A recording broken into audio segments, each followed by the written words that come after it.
시청자 여러분 안녕하세요. 경제 지식과 문화 정보를 다루며 여러분의 오전을 책임지는 방송 유민영의 경제 돋보기, 저는 진행을 맡은 앵커 유민영입니다.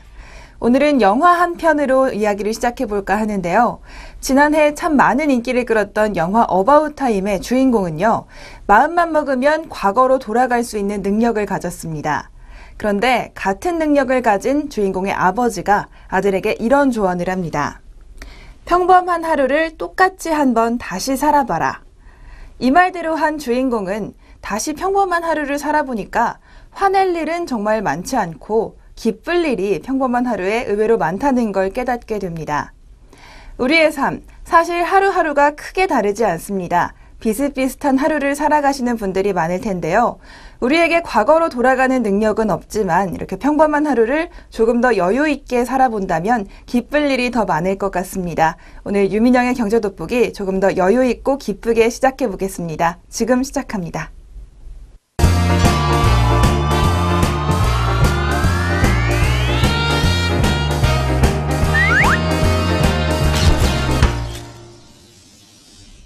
첫 순서는 최신 경제 이슈를 빠르고 깊게 들여다보는 시간, 동향 돋보기 시간입니다. 바로 지난주죠. 목요일에 한국은행이 기준금리를 내렸습니다. 2%에서 1.75%로 0.25%포인트 낮추면서 사상 최저 기준금리 시대를 맞이했습니다. 경기 부양을 위한 선택이지만 이렇게 금리가 낮아지면서 가계부채가 늘어날 수 있다는 우려도 많이 나오고 있는데요. 오늘 동향 돋보기에서 금리 인하에 영향을 받은 우리 가계부채의 상황에 대해 자세히 짚어보도록 하겠습니다. 사상 첫 1%대 기준금리, 이에 따라서 가계부채 증가 속도는 더욱 가팔라질 것으로 예상되고 있습니다. 지난해 두 차례에 걸친 기준금리 인하, 그리고 주택담보대출 비율인 LTV, 그리고 총부채 상환 비율인 DTI에 대한 규제 완화로 이미 가계대출에는 불이 붙었다는 평가가 많습니다. 그런데 또 지난주에 기준금리를 또 한 번 내리면서 기름을 부은 격이다, 이런 말도 나오고 있는데요. 정부는 최근 가계부채가 전반적으로 관리 가능한 수준이라는 입장입니다. 하지만 정치권과 전문가들 사이에선 하루빨리 가계부채가 늘어나지 않도록 다른 대책이 필요하다는 목소리가 높아지고 있습니다. 작년 8월과 10월 기준금리를 이미 0.25%포인트씩 두 번 낮췄습니다. 그런데 이번에 다시 5개월 만에 0.25%포인트 또 낮추면서 사상 최저금리 시대가 됐습니다. 이에 따라 빌리는 금리, 그러니까 주택담보대출의 가중평균 금리도 낮아질 전망인데요. 3%대 초반 그리고 2%대 후반까지 진입할 것으로 예상됩니다. 지난해 12월 말 기준으로는 은행권의 신규 취급액 기준 주택담보대출 가중평균 금리가 3.33%였습니다. 이 3.33%라는 수치에 이번에 내려간 기준금리의 인하폭 0.25%포인트를 내리면 주택대출금리가 3%를 가까스로 넘는 수준에 진입할 수 있다고 볼 수가 있습니다. 이것을 예를 들어서 설명해 드리면요.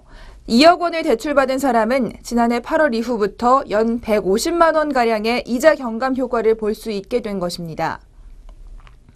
여기에 지난해 최경환 경제부총리 주도로 시행된 LTV, DTI 완화 조치까지 고려한다면 더 낮은 금리로 더 많은 자금을 대출받을 수 있게 된 겁니다.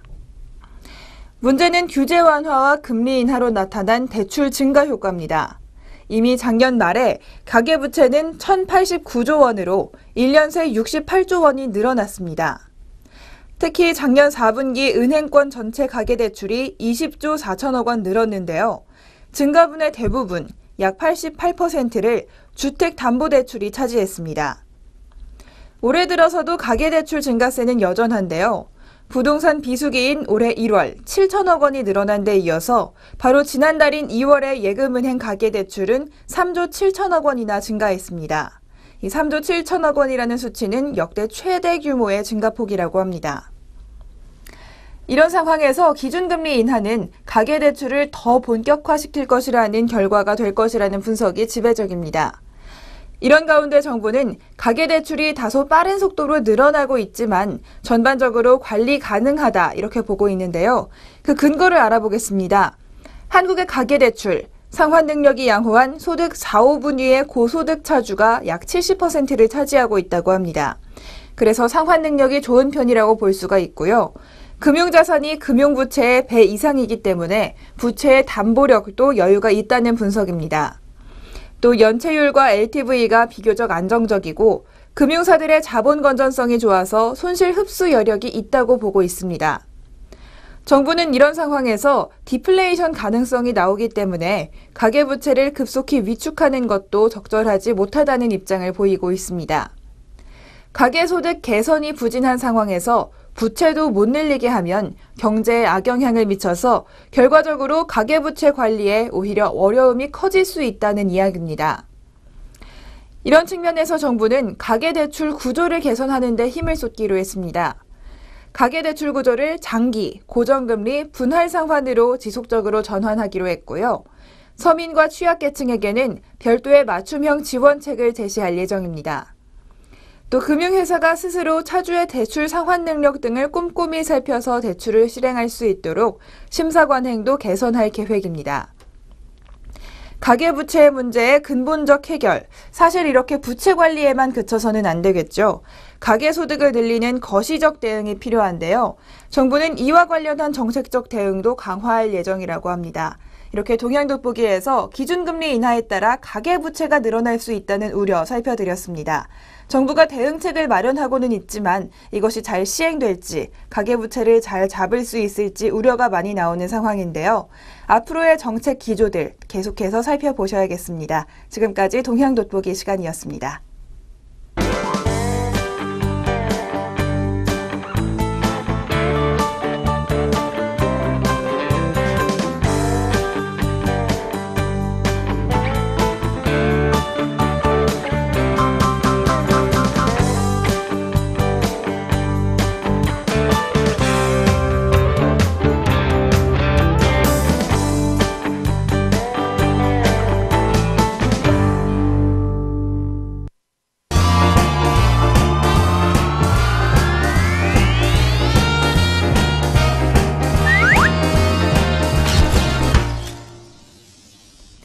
아리송한 단어 확실하게 잡아가는 시간, 용어 돋보기 시간입니다. 오늘 용어 돋보기에서는 펀드들에 대해서 살펴보겠습니다. 펀드라는 말 우리 참 많이 씁니다. 펀드에도 종류가 많은데요. 인덱스 펀드, 상장지수 펀드, 사모투자 펀드 등 다양한 펀드가 있어서 조금 헷갈리기도 합니다. 오늘은 이 펀드에 대해서 자세히 알아보는 시간 마련했습니다. 먼저 인덱스 펀드에 대해서 알아보겠습니다. 인덱스, 말 그대로 목표 지수라는 말인데요. 목표 지수를 KRX 100 혹은 코스피 200 지수와 같은 특정 주가 지수에 속해 있는 주식들을 골고루 편입하는 펀드입니다. 이렇게 해서 이들 지수와 같은 수익률을 올릴 수 있도록 만들어진 건데요. 대세 상승기에서는 개인 투자가나 주식형 펀드들이 정말 코스피 지수만큼의 상승률을 만들어내기 어렵기 때문에 이런 인덱스 펀드가 인기를 끕니다. 주가지수 상승률만큼의 수익을 내기 위해서 이렇게 똑같이 만들어낸 건데요. 종합주가지수의 흐름에 가까운 대표적 종목들을 편입해서 운용합니다. 하지만 인덱스 펀드는 초과 수익을 원하는 적극적인 투자자에는 어울리지 않습니다. 바로 액티브 펀드와 반대되는 개념인데요. 위험을 회피하고 안정성을 추구하는 보수적인 투자 방법이기 때문에 조금 안정적인 투자를 원하시는 분들께 어울립니다. 시장 분석과 종목 분석에 필요한 비용들이 절감되기 때문에 액티브 펀드에 비해 보수가 저렴하고 또 펀드 매니저의 개별 판단이 배제되기 때문에 투명한 운용이 가능하다는 장점이 있습니다. 다음은 상장지수 펀드에 대해서 알아보겠습니다. 상장지수 펀드는 지수 연동형 펀드라는 말로도 불립니다. 영어 앞글자를 따서는 ETF라고 불리는 펀드인데요. 이 ETF는 특정 주가지수나 종목을 묶어서 만든 펀드로 한국거래소에 상장돼서 매매된다는 특징이 있습니다. 해당 주가지수에 편입된 주식들과 동일하게 펀드를 구성하고 이것을 거래소에 상장해서 주식을 사고 팔듯이 이 펀드를 사고 팔 수 있도록 한 겁니다. 한 묶음당 가격은 10,000원으로 책정이 되고 있고요. 매매 최소 단위는 10개이기 때문에 10만 원 이상이면 언제든 펀드 투자가 가능하다고 합니다. 일반 펀드의 경우에는 가입이나 환매 때 시간이 걸려서 다음 날 기준가로 환산이 되는데요. 이 상장지수 펀드 ETF는 실시간 가격으로 매매 가격이 결정된다는 것이 장점으로 꼽힙니다. 상장지수 펀드 ETF의 특징은 수익률이 특정 지수에 연동되고 환매가 이루어졌을 때 투자자들이 위탁회사로부터 현금이 아닌 현물, 즉 주식을 수령한다는 점이 일반 인덱스 펀드와 다른 점이고요. 환매 수수료와 거래세가 없어 비용이 저렴하다는 장점이 있습니다. 그리고 투자 분배금이라고 부르는 배당이나 이자 등을 운용사 재량에 따라서 연 1회에서 4회 정도 지급합니다. 이렇게 부수적인 수익도 발생할 수 있다는 장점이 있고요. 최초의 상장지수 펀드, 많이 아시는 S&P 500 지수 펀드입니다. 우리나라에서는 2002년 10월 14일부터 상장지수 펀드의 매매가 시작됐습니다. 그런데 이 상장지수 펀드, 2009년에 조금의 변화가 있었습니다. 2009년 2월 자본시장법령 개정으로 상장지수가 연동하는 자산에 대한 규제가 폐지됐습니다. 이에 따라 주식뿐만 아니라 채권이나 금, 석유 등 실물 상품에 투자하는 펀드도 많이 생겨났다고 합니다. 또 지수 변화와 거꾸로 연동하는 인버스 ETF, 또 지수 변화의 일정 배율을 연동하는 레버리지 ETF 등도 가능하게 됐습니다. 이렇게 ETF, 상장지수 펀드에 대해서 살펴봤고요. 다음으로는 사모펀드 혹은 사모투자펀드라고 불리는 펀드에 대해서 알아보겠습니다. 사모펀드는 소수의 투자자로부터 자금을 조성해 주식이나 채권 등에 운용하는 펀드입니다. 투자신탁업법상으로는 100인 이하의 투자자를 대상으로 모집하는 펀드고요. 2004년 12월부터 허용되기 시작했습니다. 대비되는 개념으로 보자면 수많은 투자자들을 모으는 공모펀드와 대비된다고 할 수 있겠는데요. 공모펀드와 달리 사모펀드는 투자 대상이나 투자 비중에 제한이 없기 때문에 주식이나 채권, 부동산, 원자재 등에 자유롭게 투자할 수가 있습니다. 공모펀드는 펀드 규모의 10% 이상을 한 주식에 투자할 수 없고 주식 외에 채권 등의 유가증권에도 한 종목에 10% 이상 투자할 수 없습니다. 하지만 사모펀드는 이런 제한이 없기 때문에 부실이 있거나 비효율 기업의 경영권을 확보한 뒤 구조조정을 통해 기업 가치를 높여서 되파는 것, 이른바 바이아웃 투자에도 사용되기도 합니다. 반면 이런 점 때문에 재벌들의 계열 지원, 내부 자금 이동 수단으로 활용될 수도 있고 검은 자금의 이동에도 사모펀드가 활용될 수 있다는 단점이 있습니다. 자본시장 통합법에 따라서 등록된 이 법적 용어는 사모투자펀드지만 사모펀드, 또 사모투자펀드로 다양하게 불립니다. 또 이 사모펀드 중에서 투자 대상이나 차입금 한도 등의 규제를 대폭 완화해서 절대 수익을 추구하는 펀드를 통상 헤지펀드라고 부릅니다. 이렇게 오늘 용어 돋보기에서는 펀드에 대한 다양한 용어들 알아봤는데요. 투자하고 싶지만 어떤 특징에 있어서 조금 힘들었다 하시는 분들은 오늘 소개해드린 내용 토대로 좋은 투자 기회 찾아보시기 바랍니다. 지금까지 용어 돋보기 시간이었습니다.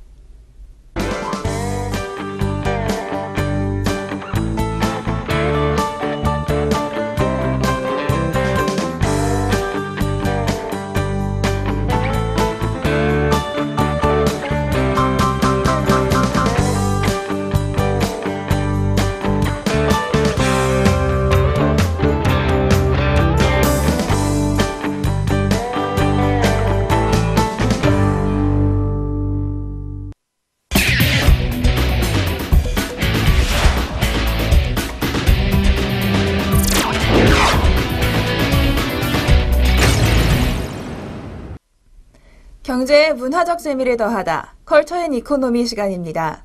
오늘 월요일은 경제와 문화가 만나는 곳, 광고에 대해서 알아보는 시간이죠.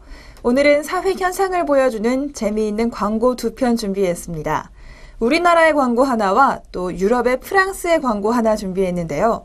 먼저 우리나라의 광고부터 소개해드리겠습니다. 삼성전자 S아카데미의 요일별 광고 캠페인입니다.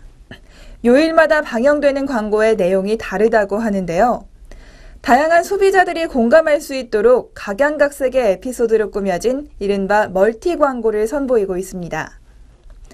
삼성전자의 S아카데미 20주년을 맞이해서 월요일부터 일요일까지 요일별 특성을 활용해 소비자들이 공감할 수 있는 내용으로 총 7편의 데이 바이 데이라는 광고를 제작했다고 합니다. 광고에는 귀여운 동물 캐릭터들이 등장합니다. 이 캐릭터들이 각각의 요일마다 다른 행동을 보여주는데요. 먼저 월요일 편에서는 월요병을 이겨내고 지각하지 않으려고 애쓰는 캐릭터들이 나오고요. 또 화요일 편에는 하품을 하는 모습을 화요일이라는 익살스러운 언어 유희로 표현했습니다. 또 수요일 편에서는 한 주의 반을 잘 버티고 쇼핑으로 힐링하는 모습, 목요일에는 먹방을 찍으며 한 주의 마감을 준비하는 모습을 담았습니다. 금요일 편에는 친구들과 이른바 불금을 보내는 즐거운 모습, 토요일과 일요일 편은 각각 주말을 맞이해 즐거운 데이트를 즐기는 모습과 주말이 끝나가는 아쉬움을 표현한 모습 등을 담았습니다. 이렇게 각 요일별 특성에 맞게 구성된 광고는 소비자들의 공감대를 형성하면서 높은 호응을 얻고 있다고 하는데요. 삼성전자 관계자에 따르면 이제 광고가 삼성전자의 제품의 성능과 생활 속 사용 모습을 보여주는 것에서 한 단계 더 나아가서 요일별 다른 소재로 소비자들의 일상에 더욱 밀착하고자 이번 광고를 기획했다고 말했습니다. 소비자들의 공감을 높이기 위해서 요일별로 다른 모습을 보여주고 또 귀여운 동물 캐릭터도 활용하고 있는데요. 광고에 등장하는 동물 캐릭터는 세계 자연보전연맹이 선정한 대표적인 멸종위기 동물들입니다. 이번 프로모션 기간에 갤럭시 행사 제품을 구입하는 고객들에게 바로 이 동물 캐릭터가 그려진 외장 배터리백을 선물로 준다고 하는데요. 배터리 상태에 따라 캐릭터들의 모습이 달라진다고 합니다. 광고에서 요일별로 달라지는 이 동물 캐릭터들의 모습과 겹쳐 있습니다. 이렇게 오늘 이렇게 우리나라에서 좀 흥미를 끌고 있는 광고를 알아봤고요. 다음으로는 프랑스의 광고 알아보겠습니다. 프랑스에서 사회적으로 굉장히 논란이 되고 있는 광고라고 합니다. 프랑스와 미테랑, 자크 시라크, 니콜라 사르코지 전 프랑스 대통령과 프랑스와 올랑드 현 프랑스 대통령의 공통점은 이렇게 묻고 있는데요. 바로 외도 사이트인 애슐리 메디슨을 생각했어야 했다. 이렇게 광고하고 있습니다. 이런 문구의 광고를 요즘 프랑스 거리에서 볼 수가 있다고 합니다.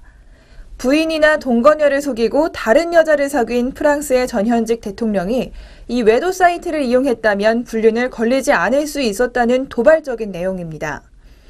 또 다른 불륜 사이트도 광고로 논란을 일으켰는데요. 기혼 여성의 외도 사이트를 찾아주는 사이트인 글리드는 성경 속 이브의 유혹을 상징하는 한입 베어문 사과 이미지로 이렇게 논란을 일으켰습니다. 그래서 프랑스 각 지역에서는 시민의 불만 신고가 잇따르면서 이 광고가 금지됐다고 합니다. 지난달에는 보수단체인 가톨릭 가족협회가 민법에 규정된 기혼자의 상호 신뢰를 무너뜨리는 부도덕한 광고라면서 이 사이트의 책임자를 고발하기도 했습니다. 2009년 설립된 외도 사이트 글리드는 전 세계 240만 명의 회원을 두고 있고요. 이 중 프랑스 회원이 100만 명에 달합니다. 글리든 측은 프랑스에서는 1975년 간통죄가 폐지됐다며 광고를 문제 삼는 것은 검열이라고 주장합니다. 하지만 시민들의 도덕적인 관념에 반한다는 주장도 만만치가 않습니다. 이번 광고에 대한 반대 운동, 그리고 최근 유럽에서 확산되는 동성결혼법 반대 시위 등은 오랫동안 무시됐던 유럽의 보수주의 움직임을 반영하고 있다는 분석도 있습니다. 실제로 최근 프랑스 사람들은 여태까지 외도에 조금 관대한 모습을 보여줬는데요. 프랑스 여론조사기관이 지난 1월 유럽 6개국을 대상으로 어느 나라 국민이 가장 바람을 많이 피우는지 조사했다고 합니다. 프랑스는 이탈리아와 함께 혼외 정서 비율이 가장 높은 것으로 드러났습니다. 프랑스 성인의 43%가 배우자를 속이고 바람을 피운 적이 있다고 대답했는데요. 현재 프랑스 대통령인 올랑드 대통령도 작년 1월 동거녀 몰래 여배우 줄리 가예와 만나고 있다는 사실이 폭로됐었는데요. 기사가 나온 지 반달가량 지나서 동거녀와 헤어지고 가예 줄리와 엘리제궁에서 만나는 모습이 포착됐다고 합니다. 외도와 결별에 따른 도덕적 비판을 크게 받지 않고 계속해서 외도 상대방과 만나고 있다는 건데요. 이렇게 프랑스의 사회 모습을 단면으로 보여주는 광고들을 통해서 유럽의 상황들 알아봤습니다. 문화와 경제가 만나는 곳, 광고를 통해서 오늘 컬처 앤 이코노미 오늘 소식 알아봤습니다.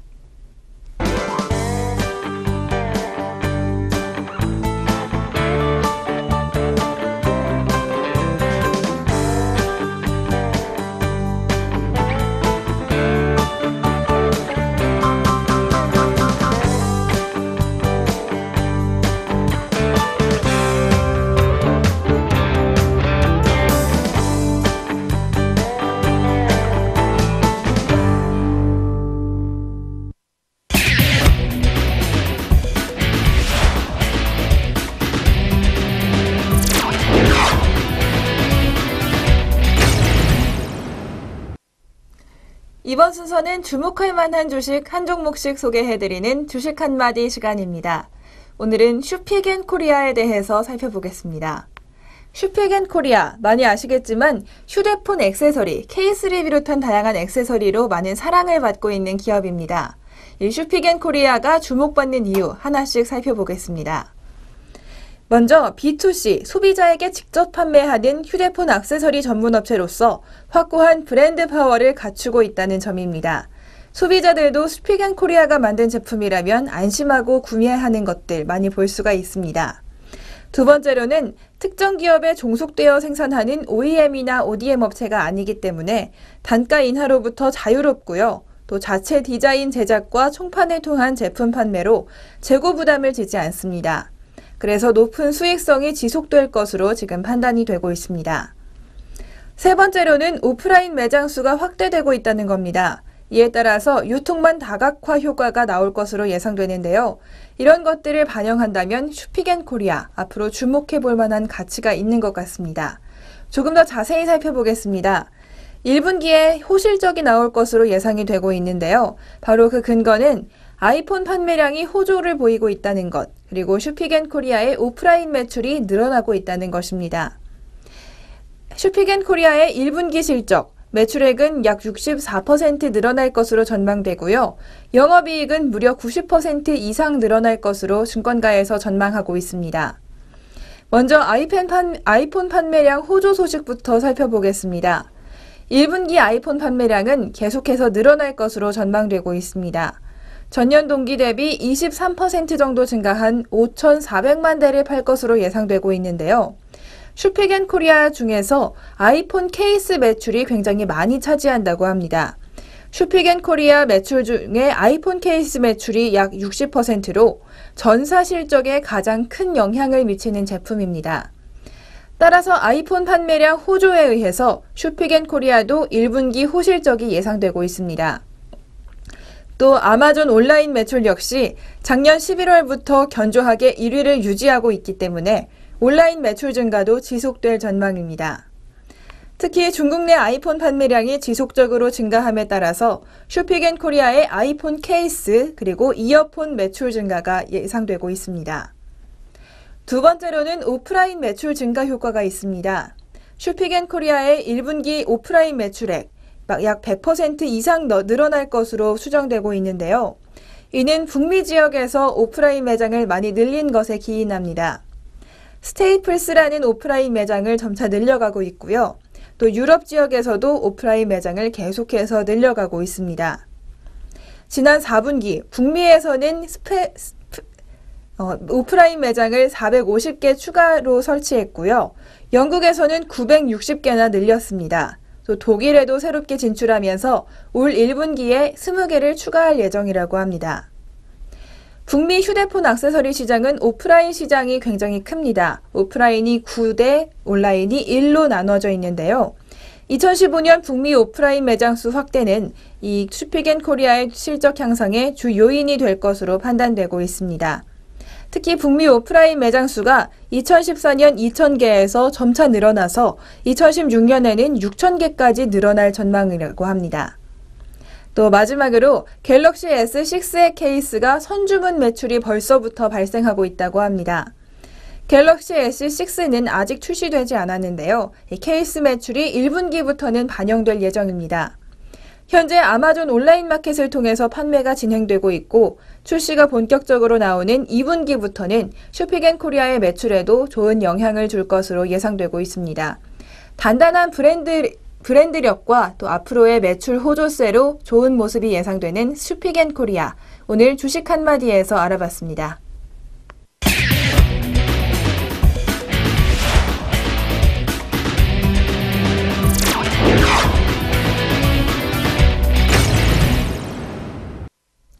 경제적으로 사느라 지친 삶 가운데 쉼표가 되는 시간, 3분 문학충전 시간입니다. 오늘도 시 한 편 준비했는데요. 한상경 시인의 나의 꽃이라는 시입니다. 한상경 시인은 전문 시인은 아닙니다. 원예학 교수이면서 아침고요 수목원의 설립자입니다. 꽃과 나무에 참 관심이 많은 전문가인데요. 이 전문가가 말하는 나의 꽃은 어떤 것인지 시를 함께 들어보시겠습니다. 나의 꽃, 한상경. 내가 나의 꽃인 것은 이 세상 다른 꽃보다 아름다워서가 아니다. 내가 나의 꽃인 것은 이 세상 다른 꽃보다 향기로워서가 아니다. 내가 나의 꽃인 것은 내 가슴 속에 이미 피어있기 때문이다. 이 시를 듣고 보니까 세계인의 동화 어린 왕자가 생각납니다. 비슷한 말이 이 어린 왕자에도 나오는데요. 서로를 길들였기 때문에 서로에게 특별한 존재가 되었다는 것. 남보다 더 향기롭고 남보다 아름다워서가 아니라 이미 내 가슴 속에 피었기 때문에 나의 꽃이라는 겁니다. 내 주변에 있는 사람, 내가 선택한 일, 그리고 내가 선택한 직업들, 모든 것에 적용되는 말인 것 같습니다. 나를 둘러싼 많은 것들에 감사하며 살아가야겠다는 그런 다짐을 주는 좋은 시였습니다.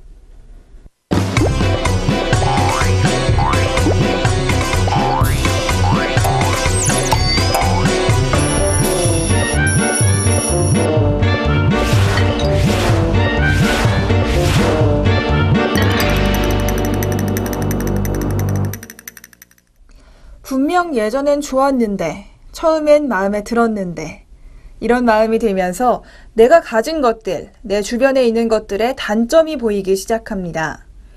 하지만 좋아 보이는 다른 사람들의 것들도 나름대로는 힘든 점도 있을 겁니다. 내가 가진 것의 단점보다는 장점을 볼 수 있는 하루 보내셨으면 좋겠습니다. 유민영의 경제돋보기 오늘 여기서 마무리하고요. 내일 오전 10시 30분에 다시 찾아뵙겠습니다. 시청해주신 여러분 고맙습니다.